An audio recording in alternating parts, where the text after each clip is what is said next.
Hello friends, एक घर LIC में भी खरीदें। जी हाँ दोस्तों, एलआईसी का फ्लैट कैसे होता है और कैसे काम करता है, आइए समझते हैं।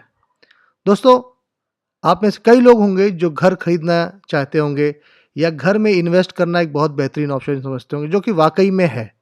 जब हम घर खरीदते हैं तो हम इन्वेस्टमेंट को देखते हैं। इन्वेस्टमेंट जब भी हम सोचते हैं तो हम सोचते हैं उसका purchase price of the flat, वो हमारा इन्वेस्टमेंट है।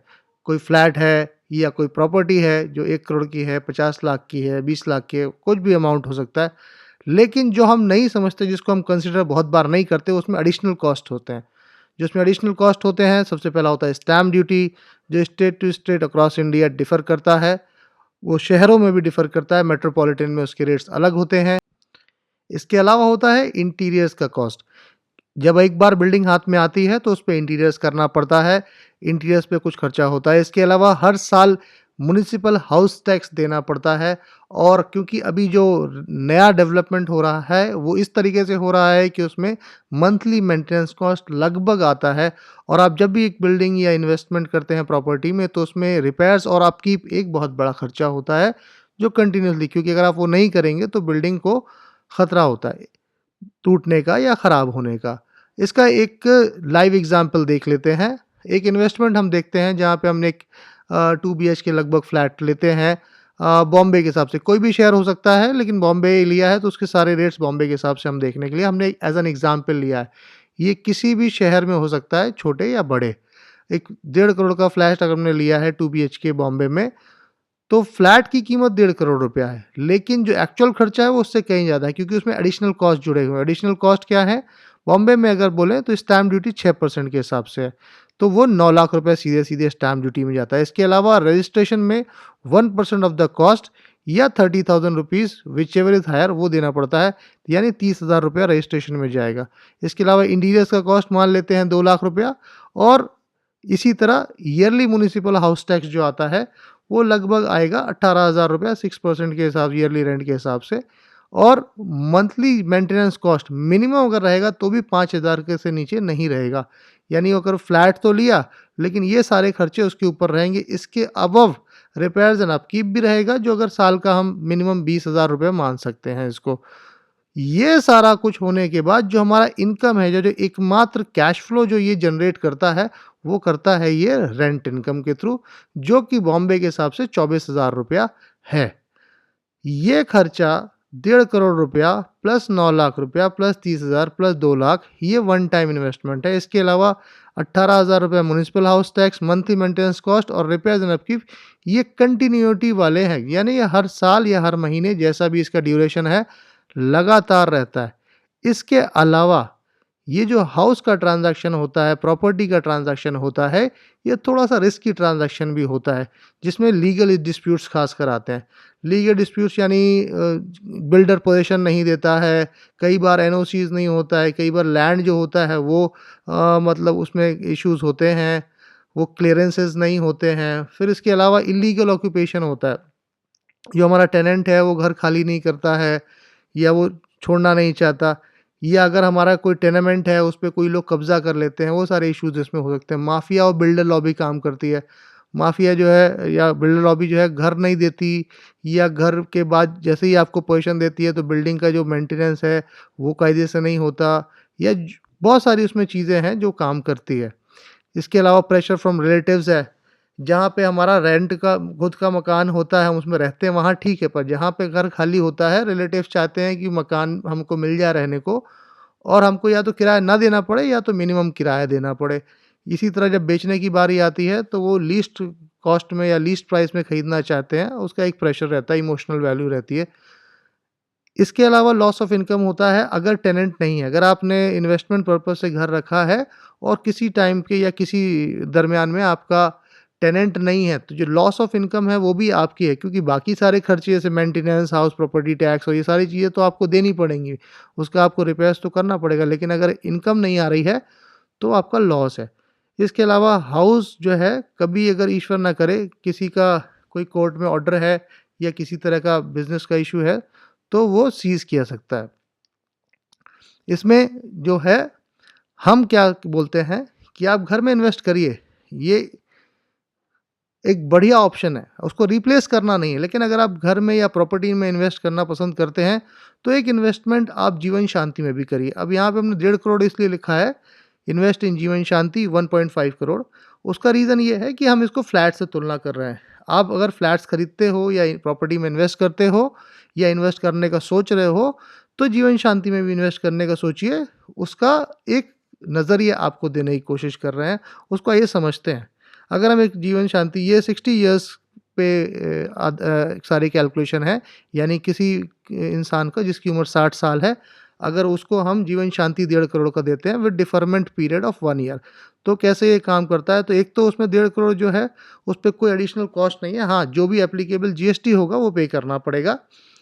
अगर ये 1 साल का डिफरमेंट पे हम 1.5 करोड़ रुपये डालते हैं तो हमें 1 साल तक रुकना है। नेक्स्ट ईयर से हर महीने 84,125 लाइफ टाइम गारंटीड इनकम मिलती रहेगी, यानी वो कभी भी चेंज नहीं होगी। वो 84,125 रुपया लाइफ के अंत तक मिलता रहेगा। अभी रेंटल इनकम जो मिल रही है 1.5 करोड़ पे, वो लगभग 24,000 रुपया है। वो बढ़ेगी अगर वो 10%, हम 15% का एस्केलेशन भी मान लें, जो कि अभी मार्केट तो स्लम्प है, लेकिन अगर मान लें तब भी ये 84-85,000 पहुँचने में उसे अगले 10 से 12 साल 15 साल लग सकते हैं। तो यहाँ पे वो इनकम आपको आज से यानी 1 साल बाद से हर महीने लाइफ के एंड तक गारंटीड है। इसके अलावा ईयरली आप इसे भी ले सकते हो, ईयरली में 10,53,000 है। अब ये जो अमाउंट है ये फिक्स्ड है, ना तो 1 रुपया बढ़ेगी ना ही 1 रुपया कम होगी। ऑन डेथ, जब भी आपकी डेथ होगी, जब भी आपने ये पैसा जो रखा है, जब भी डेथ होगी तो बिना किसी तकलीफ के, बिना किसी एडिशनल चीज़ों के सीधे आपके नॉमिनी को दे दिया जाएगा, जैसे भी आपने डिसाइड किया होगा वैसे।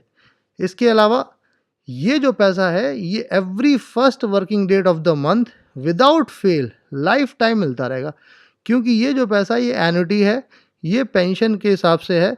तो लाइफ के एंड तक हर महीने की पहली तारीख को, पहली तारीख यानी फर्स्ट वर्किंग डे, अगर पहली तारीख छुट्टी है तो नेक्स्ट वर्किंग डे, उसके हिसाब से लाइफ के एंड तक मिलता रहेगा। और ये ऐसा पैसा है कि ये तो मिलेगा ही, इसके अलावा जो काम करते हो वो अलग से, ये पैसा लाइफ के एंड तक गारंटीड हो गया।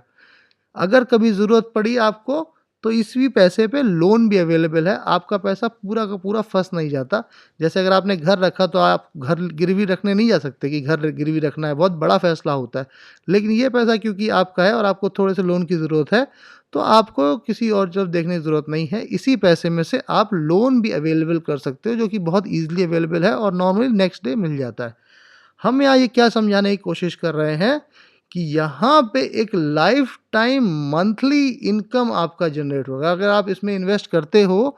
जैसे कि हम रेंट में चाहते हैं, हमारा बेसिक रीज़न घरों में या प्रॉपर्टी में इन्वेस्ट करने का क्या होता है कि हमारा एक सेकंड इनकम शुरू हो जाए जो लाइफ के एंड तक हमको मिलता रहे। यहाँ पे life time monthly income guaranteed हो जाती है। और वो कैसे रहता है, उसमें कुछ एग्जाम्पल्स लिया है। तो 60 साल, 50 साल और 40 साल की उम्र में अगर हम 10 लाख, 25 लाख, 50 लाख, 1 करोड़ डालते हैं तो वो जो भी अमाउंट इसके सामने लिखी हुई हैं वो लाइफ टाइम गारंटी हो जाती है। अगर हम देखें तो 60 साल के आदमी में 10 लाख रखते हैं तो 5,558 रुपया, 5,558 rupees per month life time guarantee है। बहुत ज़्यादा फ़र्क नहीं आता अगर 50 साल या 40 या इसके बीच में कोई एजेस को भी हम लेते हैं तो। इसी तरह 25 लाख पे 13,969 रुपीज़, 50 लाख पे 28,000 और 1 करोड़ रुपया रखने में 56,083 रुपीज़, जो कि 40 साल वाले के लिए सिर्फ 400 रुपये ही कम होती है, 55,683। यानी इतनी अमाउंट हर महीने लाइफ टाइम उसको मिलती रहेगी।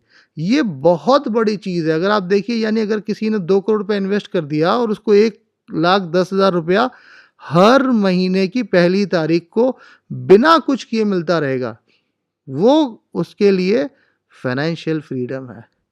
ये वो फाइनेंशियल फ्रीडम है कि मैं कुछ करूं या ना करूं, वो पैसा तो आता रहेगा, क्योंकि जो पैसा हमने इन्वेस्ट कर दिया वो कभी चेंज नहीं होगा और वो कभी भी ना आए ऐसा नहीं होगा, क्योंकि LIC ऐसा टेनेंट है जो अपना पैसा देता रहेगा, वो कभी भी दगाबाजी नहीं करेगा। ये जो पैसा है ये क्यों आता रहेगा? क्योंकि ये 100% गारंटीड है। 100% गारंटीड है, ये मुँह से बोलने की बात नहीं है, ये 100% गारंटीड है क्योंकि section 37 of LIC of India act 1956 में जो भी पैसा आप एलआईसी में डालते हो, वो 100% उस पे गारंटी रहती है और उसकी ज़िम्मेदारी भारत सरकार की है कि हर एक नया पैसा आपको लौटाया जाए in the case of eventuality. तो ये वो चीज़ है, जो ऑप्शन है, जो आपके पास होना चाहिए। यहाँ कहने का मतलब ये नहीं है कि आप इन्वेस्टमेंट करना छोड़ दीजिए फ्लैट्स में या प्रॉपर्टीज़ में। यहाँ कहने का या रिक्वेस्ट करने का सिर्फ ये बात है कि अगर आप करते हो तो आप ये पार्ट भी एक्सपोज़ करो, अपना कुछ पार्ट इसमें भी इन्वेस्ट करिए। ये ऑप्शन मिनिमम 2 लाख रुपए से स्टार्ट होता है, वन टाइम ऑप्शन है, यानी एक बार पैसा डाला, दोबारा इसमें आप ऐड ऑन कर सकते हो, पर दोबारा डालने का ज़रूरत नहीं है। मतलब एक बार डाला तो आपको एक पॉलिसी इशू जाएगी, अगले साल कुछ भरना नहीं है। अगर आपको और कुछ इसमें बढ़ाना है तो आप ऊपर से नई पॉलिसी ले सकते हैं। ये जो जानकारी है, इसमें आप और कुछ जानकारी अगर चाहते हैं तो जिस भी शख्स ने, जिस भी पर्सन ने आपको ये फॉरवर्ड किया है वीडियो या इसका लिंक, उससे आप संपर्क साधिए और इस पॉलिसी को अपने प्लानिंग में लीजिए। Thank you very much.